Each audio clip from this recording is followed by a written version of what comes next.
오늘 아침을 여는 말씀은 에스라 8장 21절에서 23절까지 말씀입니다. 그때에 내가 아하와 강가에서 금식을 선포하고 우리 하나님 앞에서 스스로 겸비하여 우리와 우리 어린아이와 모든 소유를 위하여 평탄한 길을 그에게 간구하였으니 이는 우리가 전에 왕에게 아뢰기를 우리 하나님의 손은 자기를 찾는 모든 자에게 선을 베푸시고 자기를 배반하는 모든 자에게는 권능과 진노를 내리신다 하였으므로 길에서 적군을 막고 우리를 도울 보병과 마병을 왕에게 구하기를 부끄러워 하였음이라. 그러므로 우리가 이를 위하여 금식하며 우리 하나님께 간구하였더니 그의 응답하심을 입었느니라. 에스라 8장 말씀은 예루살렘으로 귀환하는 에스라와 이스라엘 백성들 그리고 그 과정에서 있었던 어려움들을 우리에게 소개하고 있습니다. 오늘 말씀을 통해 하나님께서 주시는 은혜가 무엇인지를 깨달아 알고자 합니다. 수룹바벨이 이끈 1차 포로 귀환이 있은 후 약 80년이 흐른 뒤에 아닥사스다 왕의 명령으로 2차 포로 귀환이 이루어집니다. 이때 귀환 본대의 인도자인 에스라가 예루살렘으로 함께 귀환할 사람들을 모집합니다. 그런데 이때 1차 포로 귀환 때의 인원과 비교했을 때 10분의 1도 되지 않는 숫자만이 모집됩니다. 굉장히 적은 수의 사람들이 귀환에 동참한 것입니다. 이는 어찌 보면 당연한 결과입니다. 이유는 포로가 된 이후 시간이 너무 많이 흘렀기 때문입니다. 오늘 2차 포로 귀환은 포로로 잡혀온 지는 무려 150년이 지난 이후입니다. 그렇기 때문에 지금 남아있는 사람들은 고향에 대한 그리움이 전혀 없는 세대입니다. 그들에게는 이스라엘의 문화보다 페르시아 혹은 바벨론의 문화가 더 익숙했을 것이고 그들의 삶의 기반은 전부 페르시아에 있었습니다. 그러니 굳이 자신의 삶의 모든 것을 내버리고 돌아갈 이유가 없었던 것입니다. 쉽게 말하면 말이 포로 귀환이지 사실상 새로운 곳을 향한 탐험이었습니다. 이런 상황 속에서 에스라를 필두로 한 포로 귀환은 진행됩니다. 이러한 상황뿐만 아니라 현실적인 문제도 있었습니다. 첫째로 귀환을 신청한 인원 중에 하나님의 제사를 섬길 레위 사람이 없었습니다. 성전과 예배 그리고 말씀의 회복을 위해 귀환하는 상황인데 이를 섬길 레위인이 없다는 것은 굉장히 큰 문제였습니다. 레위 사람이 없이 귀환할 수는 없었기에 가시비아 지방에서 급하게 레위인들을 차출하여 귀환 여정에 포함시켰습니다. 둘째로 귀환길에 있을 적들의 위협이 문제였습니다. 특히 아닥사스다 왕은 바벨론에 의해 뺏겼던 상당한 양의 금과 은을 전부 이번 포로 귀환 편에 반환시켜 주어 성전 곳간에 채워 필요한 경비를 쓰게 만들어 줬습니다.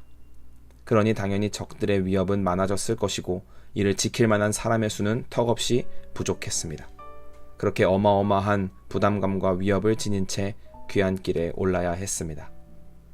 이때 에스라가 자신들을 보호하기 위하여 선택할 수 있는 방법이 있었습니다. 그것은 바로 아닥사스다 왕에게 부탁하여 귀환하는 동안 호위 군사를 붙여줄 것을 요청하는 것입니다. 에스라가 요청을 했다면 아닥사스다는 당장 수락했을 것입니다. 그러나 에스라는 그러한 요청을 하지 않았습니다. 이유는 평소에 아닥사스다 왕에게 하나님을 찾는 사람은 하나님이 보살펴 주신다라고 늘 선포했기 때문입니다. 그래서 그런 부탁을 한다는 것은 하나님의 체면을 구기는 부끄러운 일이라고 생각했습니다. 그래서 그는 아닥사스다 왕에게 호의를 요청하지 않고 본인이 내뱉었던 말을 지키며 하나님께 간구했습니다.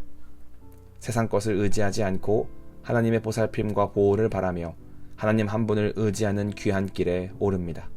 그렇게 에스라는 신앙인의 자존심과 명예를 지켰습니다. 하나님은 그러한 이스라엘 백성들의 손을 잡고 무사히 예루살렘에 도착하게 해주십니다.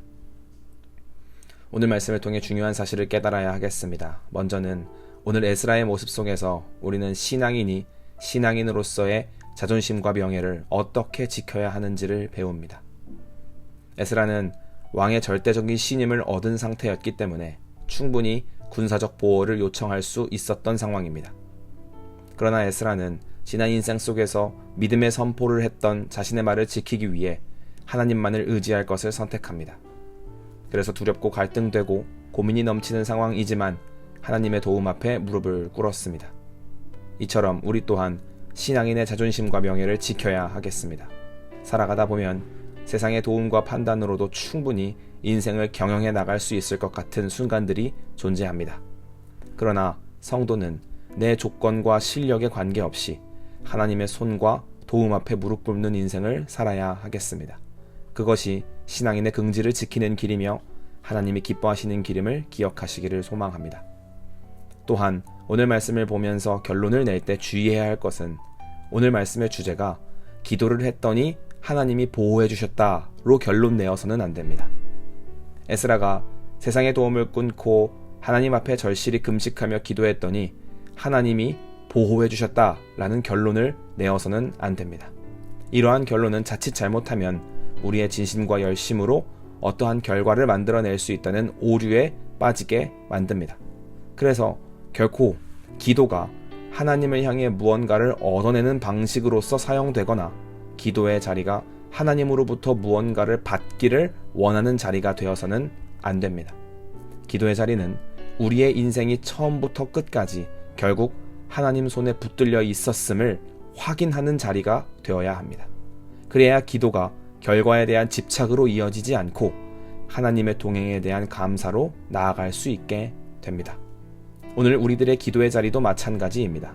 우리가 기도를 드리는 이 순간도 하나님께 요구하고 응답받는 1차원적인 자리를 넘어서서 우리 인생이 하나님의 손과 계획 안에 있음을 확인하고 나아가 그렇기에 더욱 하나님 앞에 무릎 꿇기를 주저하지 않는 자리가 되길 소망합니다.